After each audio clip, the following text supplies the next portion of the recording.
All right, welcome back, everyone. So, I have a fantastic update for all of you. On October 31st, Halloween Day, the FDA decided to ban ingestible fluoride prescription drug products for children. This is a big win. I haven't read the press release from the FDA yet, so I thought we would read it together and then go from there. Okay, so let's get started. Okay, guys, we are over on the FDA website, FDA news release.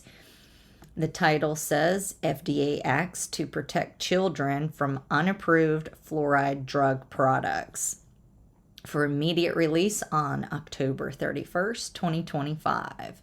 So let's see what they had to say. Here we are right here.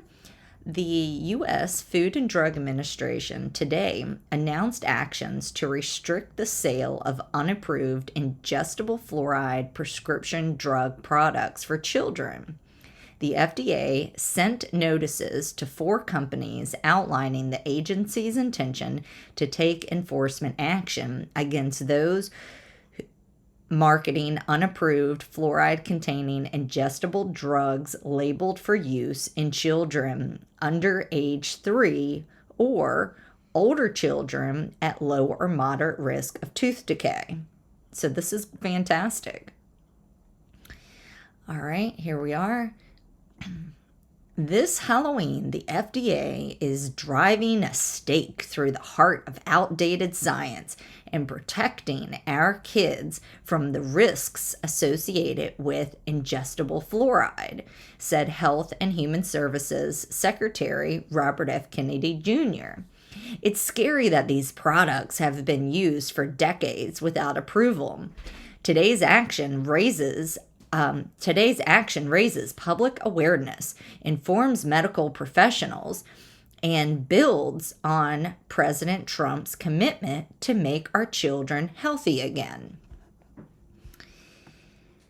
They go on to say the Make Our Children Healthy Again strategy released by President Trump's Make America Healthy Again Commission on September 9, 2025, directed the FDA to evaluate fluoride products.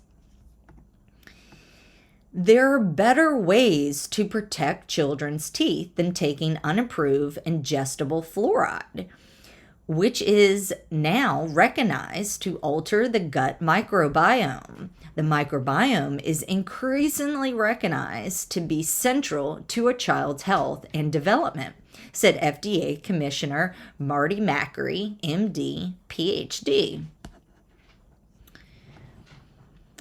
This action follows months of gathering and evaluating scientific input and engaging with parents, clinicians, advocates, and federal partners through a public meeting and comment period.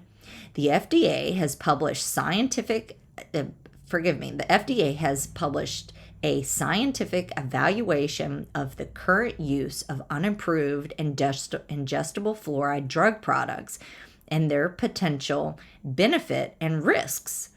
A summary of the public meeting and comments is available online. I can't wait to read the summary.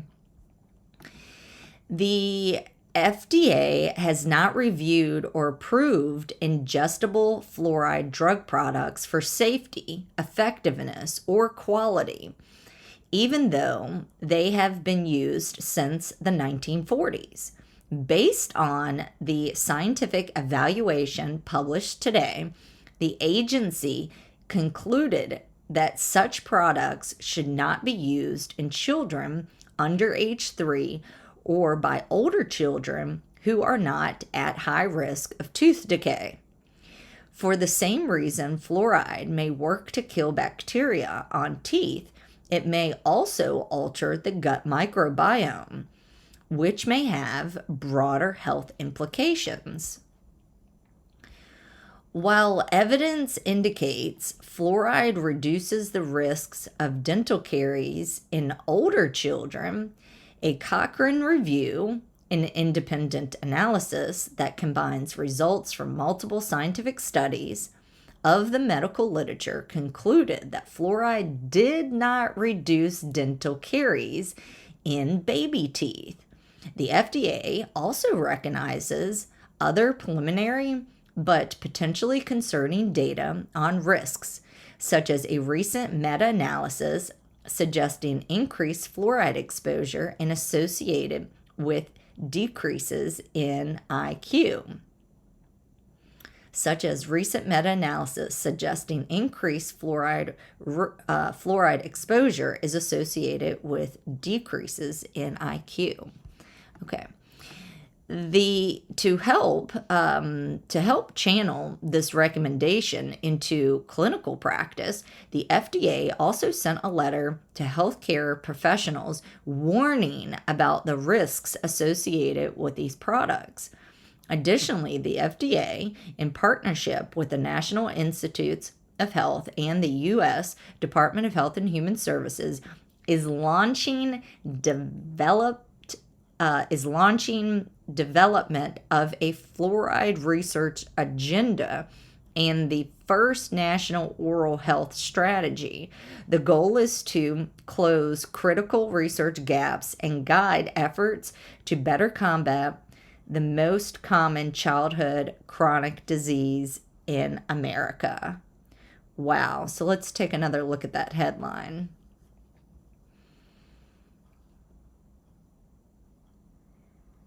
FDA to protect children from unapproved fluoride drug products. Wow. Okay. It announced actions to restrict the sale of unapproved ingestible fluoride prescription products in children. Fantastic. All right, so isn't that fantastic news that the FDA has banned artificial fluoride for children under the age of 3?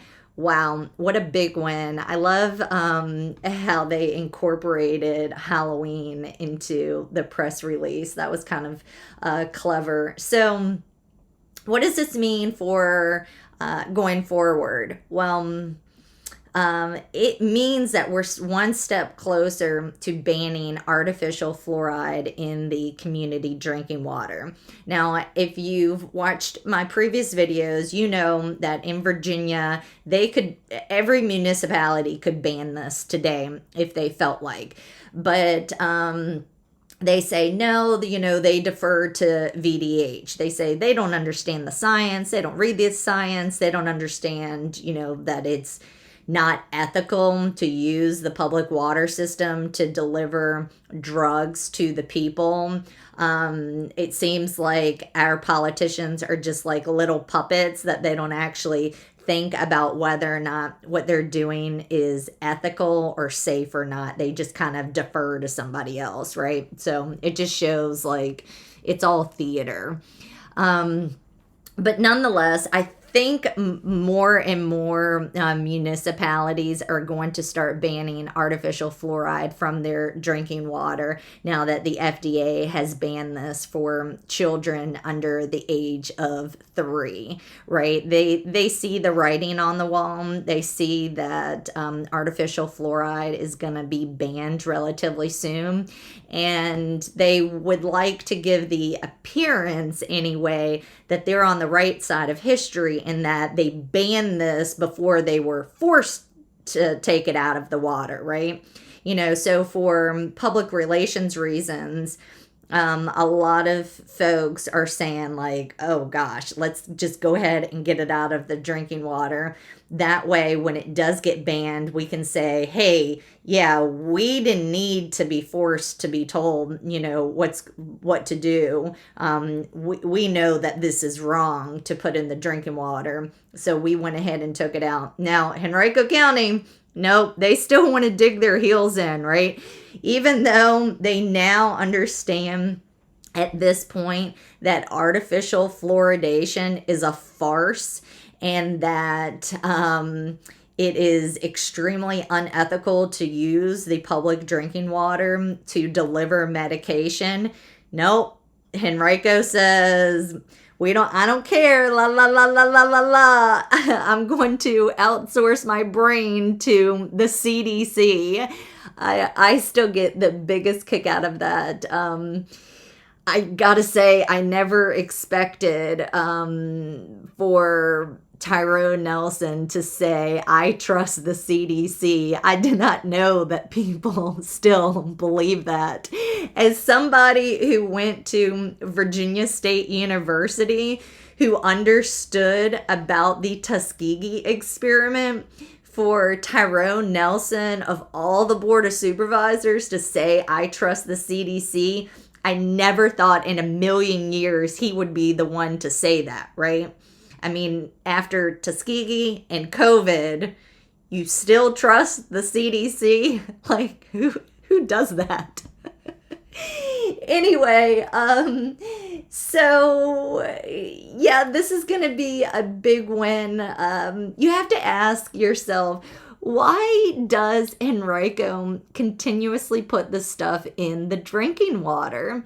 If the FDA has gone so far as to ban it for children under 3 because it's never been safety tested and we know that it harms the brain, the same is true for the hydrofluorosilicic acid that's going into the drinking water. That's never been FDA approved either, and that stuff is also known to harm the brain and the body, right? So if anyone was rational, they'd be like, oh, FDA is banning it for children under 3, so I suppose we should take it out of our drinking water so children under 3 don't consume it in the drinking water either, right? If it's banned in a glass of water, shouldn't it be banned from my tap water? I don't know. That's a crazy thought. That's madness, I tell you. Anyway, I just wanted to share that win for you. Ask the Board of Supervisors and Richmond City Council and wherever you're from, if they're adding fluoride in the drinking water, say, if the FDA has banned artificial fluoride for children under 3 and it's not FDA approved, why are we putting in artificial fluoride in the drinking water that's also never been FDA approved, that also harms the brain and the body of children? Why are we doing that? Why are we violating people's informed consent to decide what they ingest, right? The Board of Supervisors, they'll say, well, it's not for all those rich people, right?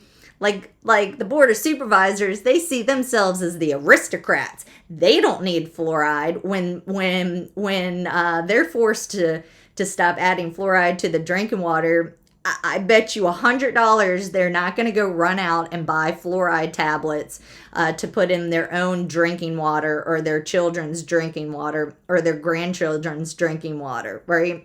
I don't think that they're going to do that, because the Board of Supervisors, they say, but fluoride isn't for the rich people. Putting fluoride in the drinking water is for the poor people, right? Us rich aristocrats, we don't need to drink fluoridated water. It's all the poor peasants that need to drink the fluoridated water. And the aristocrats know what's best for all of the poor people, right?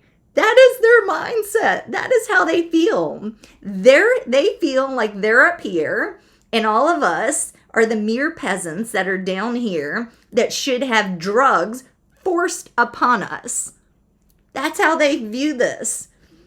I just cannot believe this. I mean, if anyone understands that the United States signed the Nuremberg Code, number 1 of the Nuremberg Code is free and informed consent. That means that you cannot coerce someone into taking a medical product, okay? And when Henrico County puts hydrofluorosilicic acid, this mineral that's not a nutrient, into the drinking water, They are violating your informed consent. This is coercion, absolute coercion, which is without a doubt a violation of the Nuremberg Code. This is very disturbing. People should never forget the names of these Board of Supervisors. Never forget Jody Rogish, Misty Roundtree, Tyrone Nelson, Roscoe, Dan Schmidt, John Vitulkas, Bentley Chan. They are all involved in putting this dangerous mineral, hydrofluorosilicic acid, into your drinking water, harming your brain, your thyroid, your bone, your body. Okay? Don't ever forget who's involved. They decide that they're going to allow their egos to get in the way and continuously put this dangerous neurotoxin in the drinking water. They know better. I've sent them the information. They know better.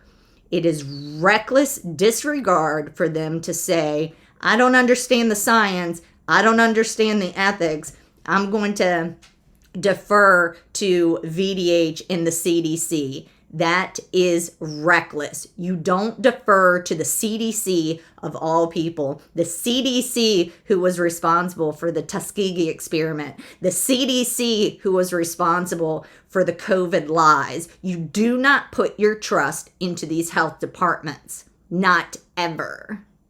So anyway, that's all. I wanted to share this fantastic win with all of you guys. Make sure to give a thumbs up if you like the video.